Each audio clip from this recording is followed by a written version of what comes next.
All right, in this section we're going to look at work. If you've taken a physics course before, you know that work is defined as force times distance. Now, when you learn that formula or that fact in physics, that is work done by a constant force, like picking up an object, like maybe a book or your cup of coffee or whatever, and moving it. Now the force of that object, its weight, doesn't change over time, right? So it's like a constant force and then multiplied by the distance that it has moved. That's the work done. And it has units like foot-pounds or Newton meters. So if the force is constant over that distance, then it's a simple formula. You just multiply those two things. But in a lot of situations, the force is not constant. The force is a variable force. And so that is where we need calculus. We'll find, by and large, right, that in order to compute the work done, we still just sort of keep that basic physics formula in mind, force times distance. And in fact, in this integral formula, in the definition here, you can even see a force times distance sort of show up. We have a force function, f of x, and that times dx. Dx is kind of like a little bit of distance, right? And the definite integral is like our magic adding machine, where we kind of think about what's the force done over this little bit of distance, and then we'll add the force done over this little bit of distance, and then sort of integrate that, right? Add all of those things up over the whole interval. Depending on what's going on, what the situation is, we may need to use one of these facts to come up with our force function. I'm not going to talk at length about them. You can read them. You don't need to memorize them. But you just need to know that if you're working on a problem that talks about a spring being stretched or compressed, you need to go to your notes and grab the Hooke's law formula. Or that if you're talking about the force of gravity between two particles, you need to go to your notes and grab the formula for the law of universal gravitation. So our basic approach to these is to figure out, we're going to read the problem, figure out what is the right force function. We're going to use this to find delta W, like the amount of work for, like the little bit of work done. And then set up the integral. So we'll find that just like we did with like we saw with the area and the volume problems, if we can set up an expression that for delta W, the amount of a little bit of the work, then the integral will kind of just fall right out of that. In example 315, we've got a force of 750 pounds compresses a spring 3 inches from its natural length of 15 inches. Find the work done in compressing the spring an additional 3 inches. So I guess I'll just point out first, they tell us how much force is required for compressing the spring 3 inches, and then they want to know how much work is done to compress it an additional 3 inches. Now, I'm going to scroll just back up here to talk a little bit about Hooke's law.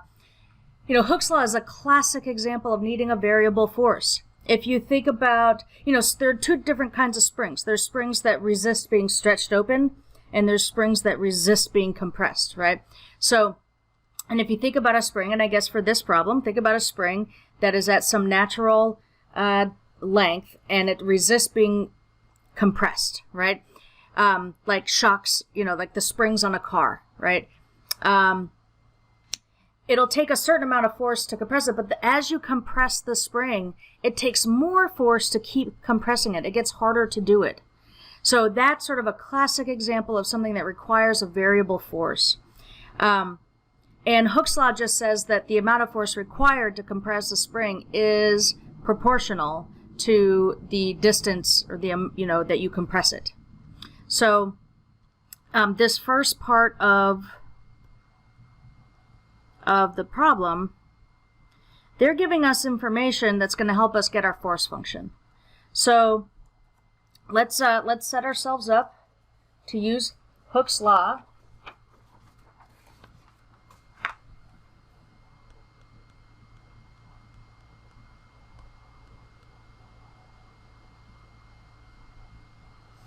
We're going to use Hooke's law to find our force function. So Hooke's law says that force is some constant k times the distance. And we know that 750 pounds will compress at 3 inches. So that means that d will be equal to 3, so that's 3k. We'll divide by 3. And we get 250 equals k. So in this case, the Hooke's law is stated as, F is equal to k times d, where d is the distance.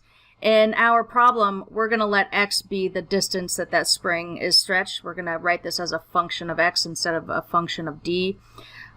So that means that our force function, big F of x, is 250x. So there's our first step. Second, we're going to come up with an expression for delta W, the work. And work is force times distance.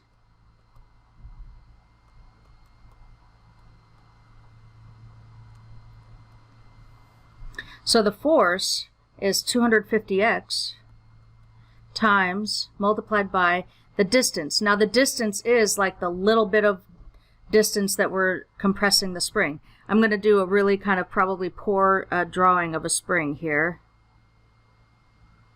There's my spring. That's the best I can do, okay? So this spring resists being stretched. So the little bit of distance is, suppose I compress the spring just like this much, right? Just like a little bit. Like this is my delta x. That's the little distance.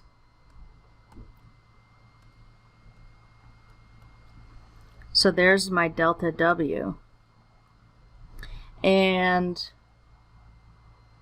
now we can set up the integral. Work is the integral. Oh, and you know what? Maybe you already noticed this. When I wrote out the force, I neglected to include this factor of x here. That's 250x times delta x.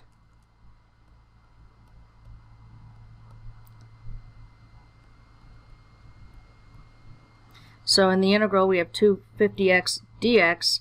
Now let's think about our limits. They tell us the force required to compress it 3 inches, and they want us to find the work done in compressing it an additional 3 inches. So that additional 3 inches means from it's compressed 3 inches up to being compressed 6 inches. So those are our limits, 3 inches to 6 inches. Now we can integrate. So we get 125x squared from 3 to 6.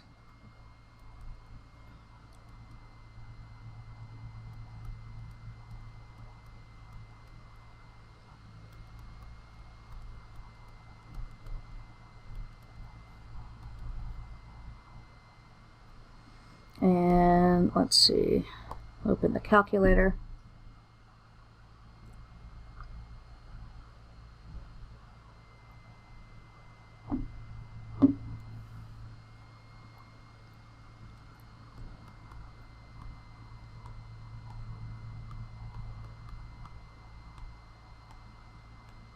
So get 3375. Now, this is an applied problem. We should have some units. So work has units of like force times distance. So this would be like pound inches. Usually we give the, when we're using imperial units for some reason, we will often give the distance unit first. So they would write this as inch pounds. Which is sort of an unconventional, I think even if you're using imperial units, which is not very common in, engineering and physics, they would use foot pounds instead of inch pounds. If we wanted foot pounds, we could convert it.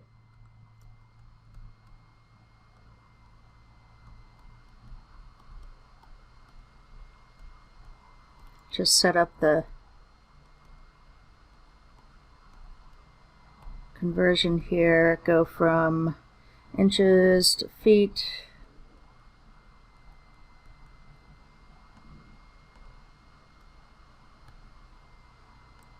And that would give us 281.25 foot-pounds.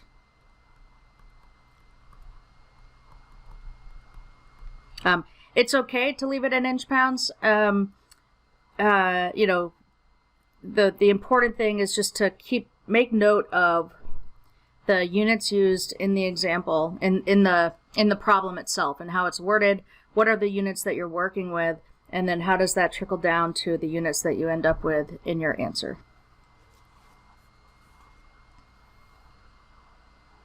All right, let's do another one.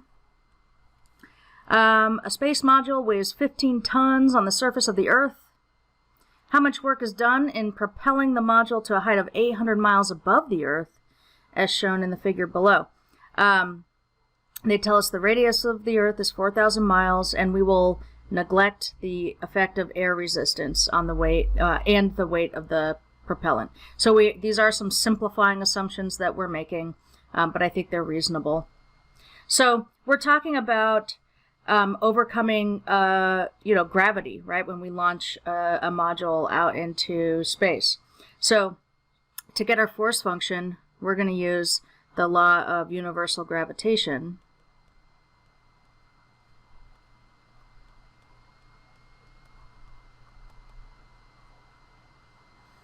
And that, if you go back to the first page of the notes here, you'll see that equation looks like force equals some constant k times this fraction m1 times m2 all over d squared, where d is the distance between the two masses, and it's between the centers of the two masses. So when we measure distance, we're measuring from the center of the Earth. And m1 and m2 are the masses of the two objects, so the mass of the Earth and the mass of the space module, and then k is some constant. Now look, we don't know, or at least I don't know the mass of the Earth, and I don't know the mass of whatever this module is right now, but here's the thing, it actually doesn't matter. The mass of the Earth, the mass of the space module, they're not changing, right? We are neglecting the propellant, right? The weight of the propellant. So that is not, the mass of the module itself is not changing. And that means that all three of these things are constants.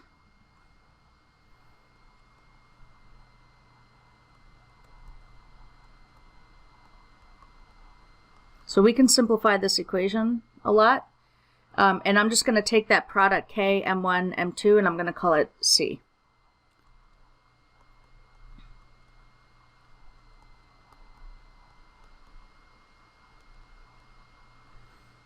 So now we can rewrite this as force equals some constant c over x squared, where x is equal to the distance. Again, I like to use x as my variable.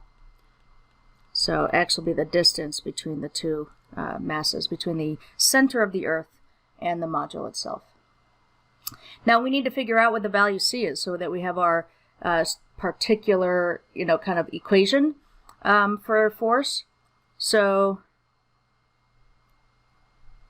let's focus on what's happening on the Earth's surface, because that's something we know about. They tell us that the space module weighs 15 tons on the surface of the Earth. So on the surface of the Earth, the distance is 4,000 miles, right? That's the radius of the Earth. So on Earth's surface, x is equal to 4,000, and the force is equal to 15 tons.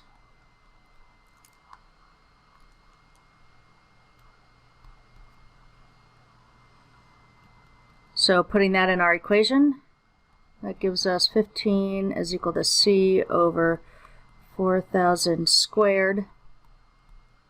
And doing some multiplication, 15 times 4,000 squared is, oh, a lot. 240 million.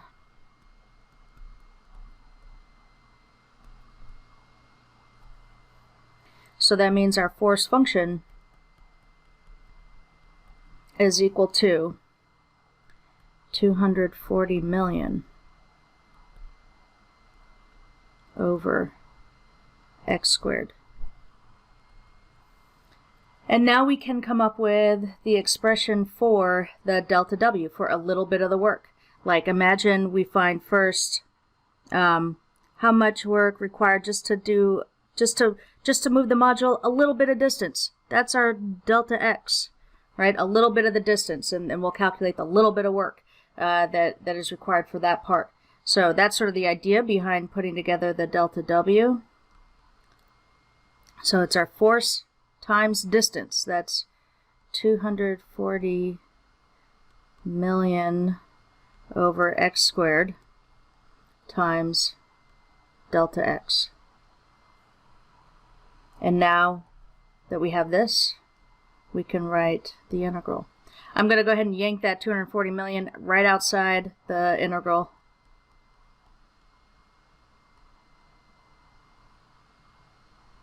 We're integrating 1 over x squared, which I'm going to go ahead and write as x to the minus 2, because that'll be a power rule integral, and then dx here. And then we just need our limits. So the limits are going to be what is the distance through which we move that module. The module starts out on Earth's surface, and that is at 4,000 miles from the center.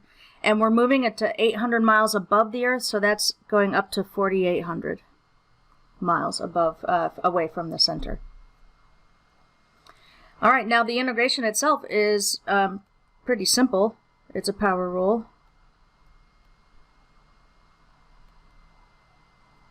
If you integrate x to the minus 2, you get negative x to the minus 1, or negative 1 over x.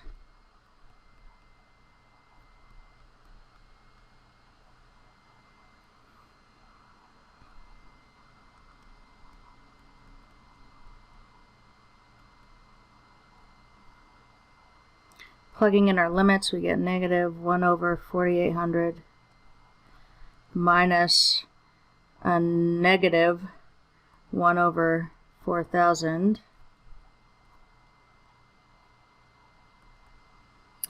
So let's see, 240 million times negative 1 over 4,800. That'll be a plus 1 over 4,000. 10,000. It's a nice round number. There's the work. And now our units. In this problem, read through the problem, see if you know what these units of work should be. Maybe you want to pause it first before I say what I think they are. They're units of force times distance. So that would be tons times miles, or when we use imperial units, we usually put the distance first, so mile tons.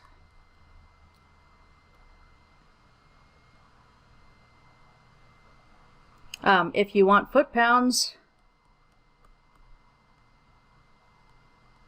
we can get there.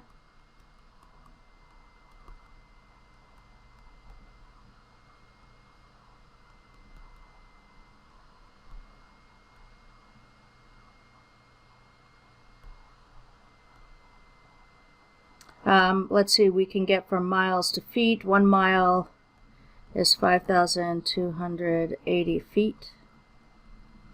And 1 ton is 2,000 pounds.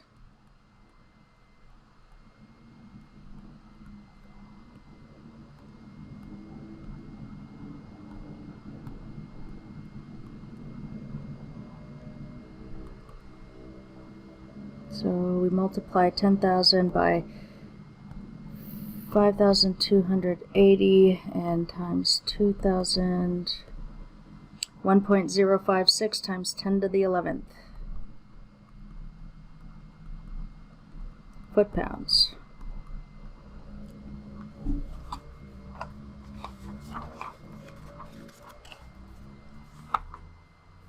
Okay.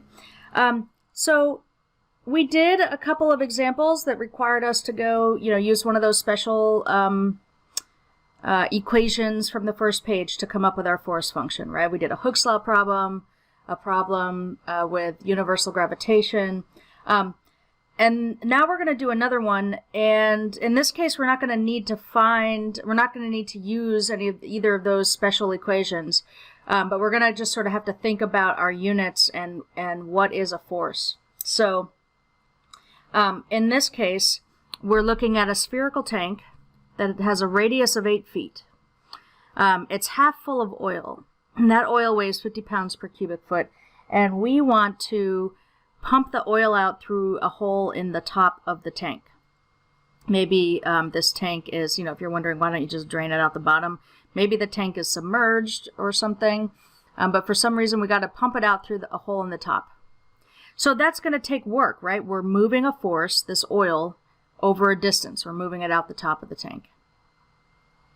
We want to find the work required to do that. So in this case, our force is where we're going to end up having our delta appear. And in this case, it'll be a delta Y. So what we're going to do is the delta W comes from the work required to move a small bit of the oil, right? We're not thinking about moving the whole thing a small distance. We're talking about, consider just a small bit of this oil, and it's almost like taking, for lack of a better word, a little slice, a little disc of this oil, and considering the work done to move just that disc of oil. So our delta force is, force is a weight, and so a weight or a force is density times volume.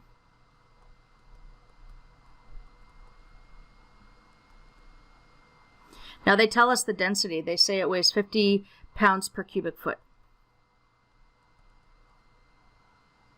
And the volume of a little disc of oil, well, that little disc is a cylinder, right? Think back to when we were doing, volume of revolution using the disc method. That little disc of oil has a volume of pi r squared h. Now the height, the h in pi r squared h, that's the delta Y.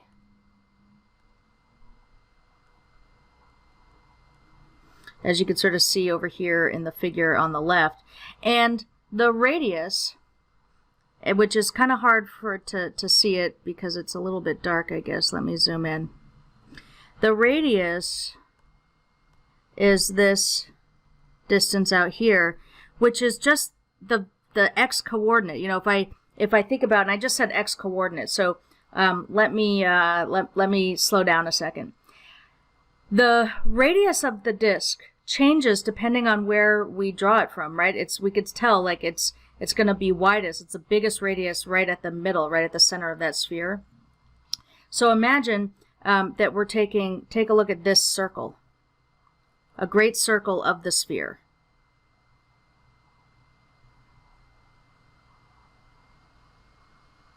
This is a circle that's centered at the point 0,8.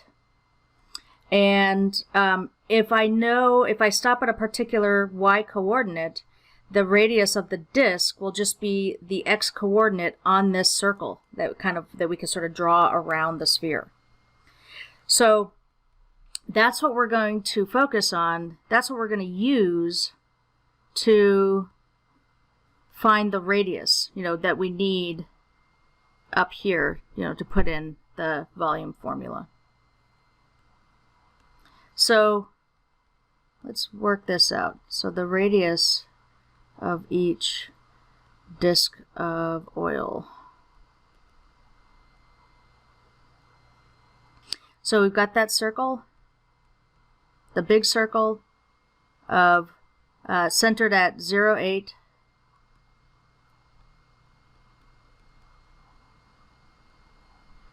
Radius is 8.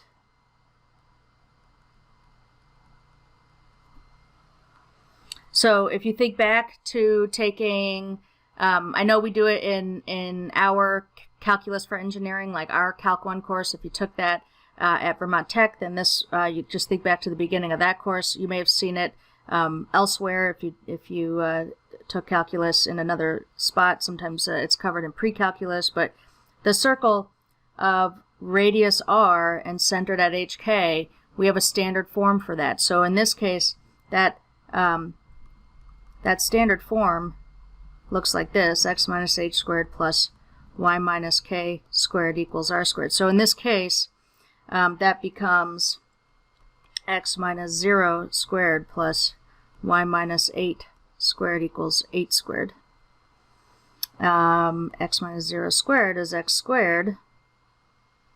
I'm going to multiply out the y minus 8 squared, so that's a y squared minus 16y plus 64, and then equals 64.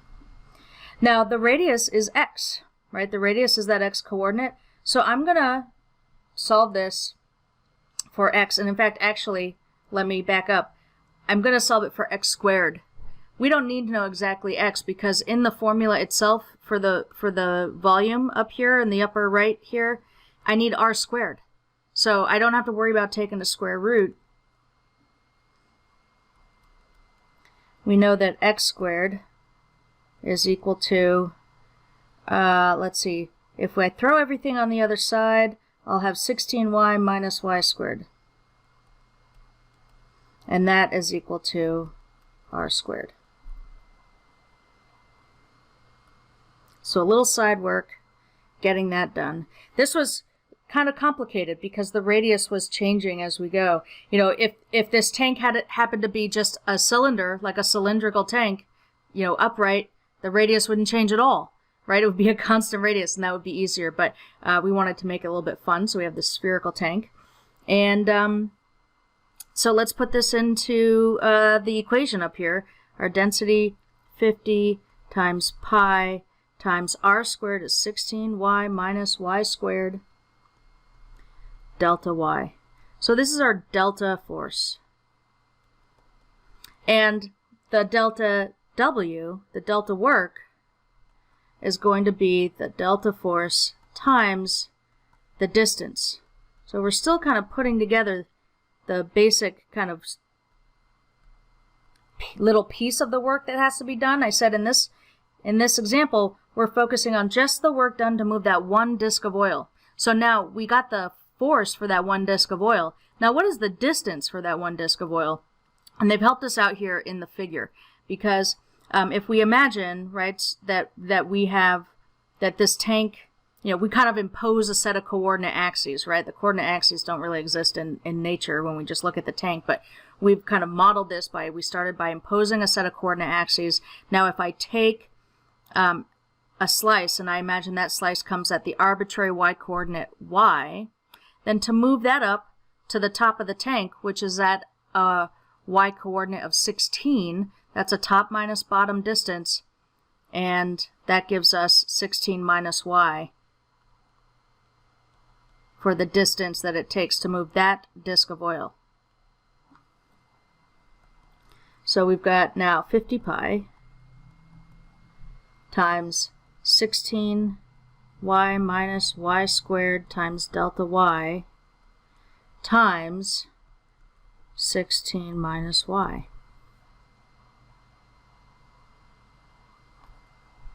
And now I think finally we're in a position to write out the integral. So our work done is equal to, I'm going to write the 50 pi outside the integral. We're integrating. I'm going to put, you know, the delta of y turns into a dy, and I'm going to write that at the end. So I've got 16y minus y squared times 16 minus y, and then this is times dy.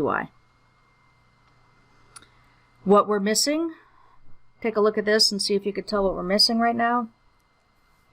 We need limits on this integral. Those limits on the integral are going to come from the y coordinates through which we could have taken this sort of sample disk of oil. So the tank is only half full, so that disk of oil could have been taken anywhere from the very bottom at y equals 0 up to halfway at y equals 8. So we're integrating from 0 to 8. Now to integrate this, I think the only way to really do this certainly the easiest way to do this is to multiply out that product, and then we have a polynomial, so it's a power rule.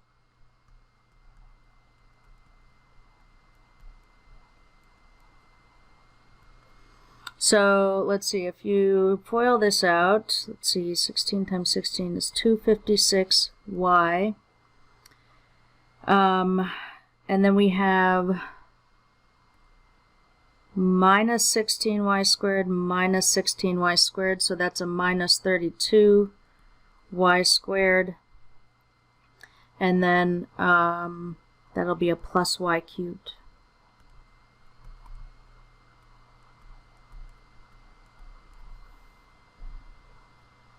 Okay, we've done the hard part. I mean, this was a lot of work to set this up, right? But now it's kind of smooth sailing from here on out because we know how to integrate polynomials.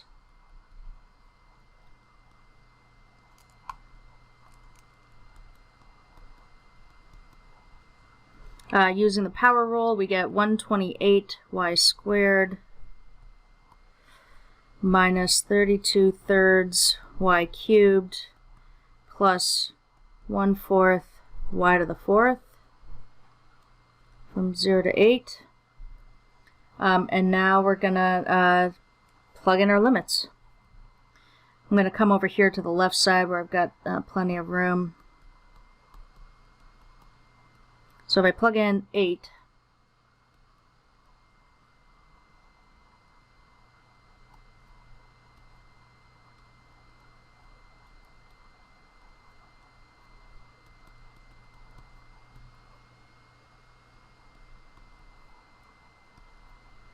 and then if I plug in 0, every term has a factor of y, so when I plug in 0, it'll 0 out.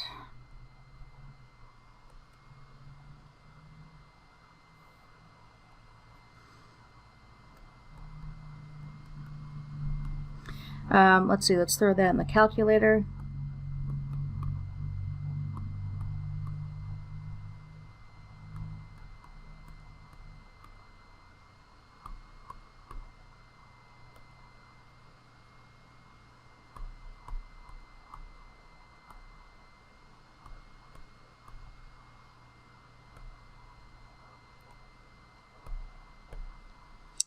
All right, 11,264 over 3.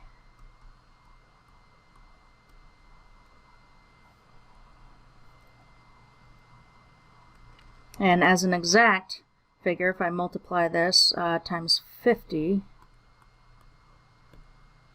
we get 563,200 pi over 3. Our units will be foot-pounds. And then if we want to get an approximation, we get 589,761.66.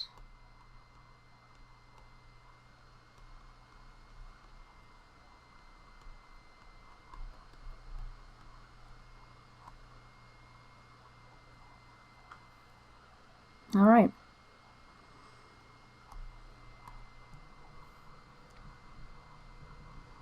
All right, let's do another one. This is actually kind of similar to the last one because we really are just sort of talking about moving, in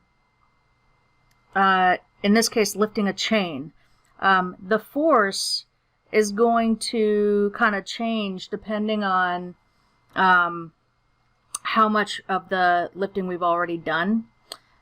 So our delta y will actually be in our force function and not our distance. So in that way, that's how it's kind of similar to the very last example. So we got this 20-foot chain that's just lying on the ground. And it's going to be lifted so that it just is on its end, right? Like, so that it extends the whole way where the very bottom is maybe just barely touching the ground or something. And we want to know how much work is required to raise one end of the chain. Now, I think we could see why this is a variable force problem, right? The more you lift the chain, the more of the chain you have to keep lifting, right? So it's going to be heavier and heavier as you go. So what we're going to do is look at moving a little, like one kind of link in the chain, right? Like that's our delta Y.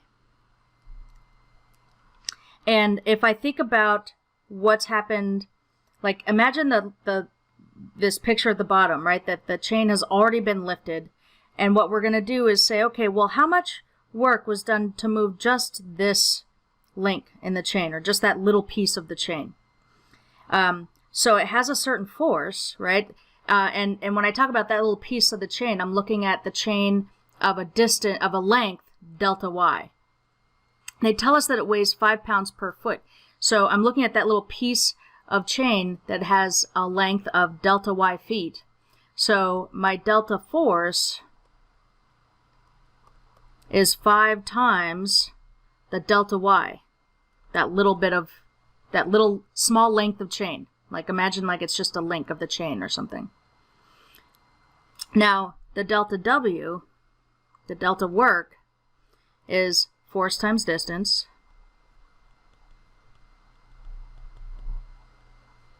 So that's 5 delta Y times, and now the distance that this piece of chain was moved, well, it's just moved from the bottom to where it ends up, right? Now, again, there's no, coordinate axes don't just show up in nature. We have to kind of impose them ourselves. So imagine that it's being moved so that we call the bottom Y equals 0, and the top will be, I guess, Y equals 20. So this chain, if I imagine that I took this piece of chain at an arbitrary Y coordinate Y, it was moved a distance of Y feet, right? Top minus bottom is Y minus 0. So we're multiplying that by Y. So we get 5Y delta Y. That's our delta work. Now we can put together the work integral. I'm going to pull out the factor 5. We're going to integrate Y with respect to Y. It looks like a really simple looking integral. And our limits, well, think about where I could have chosen that little piece of chain to come from, right? I kind of just drew it there, kind of close to the bottom, but I could have examined any length of chain, right? From the very bottom up to the top. So this is from 0 to 20. Now we're going to integrate. We get 1/2 Y squared from 0 to 20. So I'm going to pull out the 1/2, so we get 5/2 times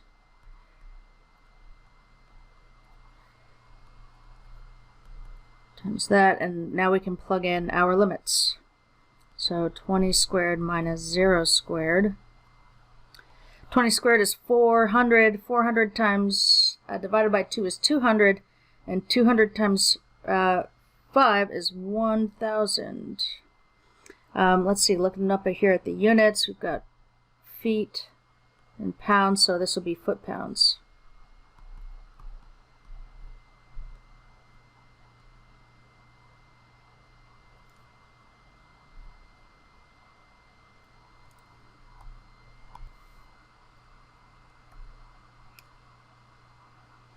All right, our last example is work done by an expanding gas. So we've got this figure here. We've got a piston moving in a cylindrical cylinder, and what's moving that piston is the gas that expands. So to find the work done by this expanding gas, we integrate. I'm going to look at this integral first up here. We integrate the pressure with respect to volume. And we integrate it from V0 to V1, where V0 is the initial volume starting out, and then to V1, which is the ending volume, right? So you could imagine that if the gas is expanding, the initial volume is smaller, right? And then it expands, and then there's a bigger volume. And we integrate pressure with respect to volume. Now, we also know that pressure is inversely proportional to volume, meaning it's some constant over V, over the volume V. And so the integral ends up looking like this guy right here. So we're integrating a function of V with respect to V. And sometimes when we do these problems, one of our first tasks is to figure out, well, what is that constant K that we need? I think it's fairly simple to determine, when we're working on a problem that requires us to use this formula. I mean, it's a pretty specific language. They'll talk about a piston moving in a cylindrical casing or something. So that is definitely work done by an expanding gas. So let's do this example. This says that we've got a quantity of gas with an initial volume of 1 cubic foot and pressure of 500 pounds per square foot expands to a volume of 2 cubic feet. And then we're going to find the work done by the gas. So this first part, there's 2 bits of information they give us here. One is that we have an initial volume of 1 cubic foot and expands to a volume of 2 cubic feet. So we know that V naught is equal to 1 and V1 is equal to 2. But then they also say in the beginning, with this initial volume of 1 cubic foot, it has a pressure of 500 pounds per square foot. So that's going to help us figure out the value of K. Pressure is K over V. So they tell us there's a pressure of 500 pounds per square foot with a volume of 1 cubic foot. That's a pretty simple equation to solve. And our pressure function is 500 over V. And now we'll just go straight to the integral. We're integrating from V naught to V1, so that's from 1 to 2, the function 500 over V dV.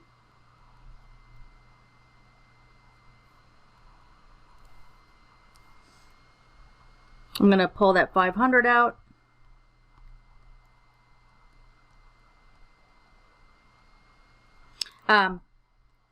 Think about, look at this integral, think about how we might integrate it. If you want to pause before I talk about the form I see when I look at it.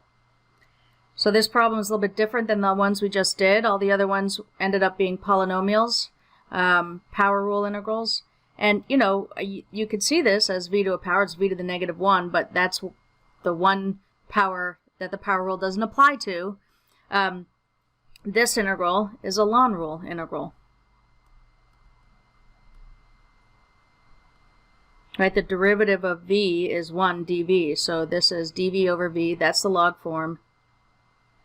So we get ln of absolute v from 1 to 2. Plug in our limits. Ln 2 minus ln 1. Now ln of 1 is equal to 0.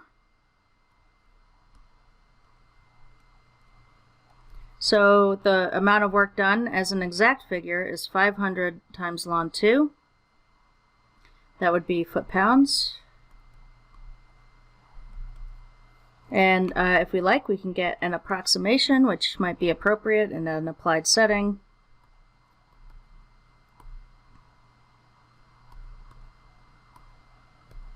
And we get 346.57.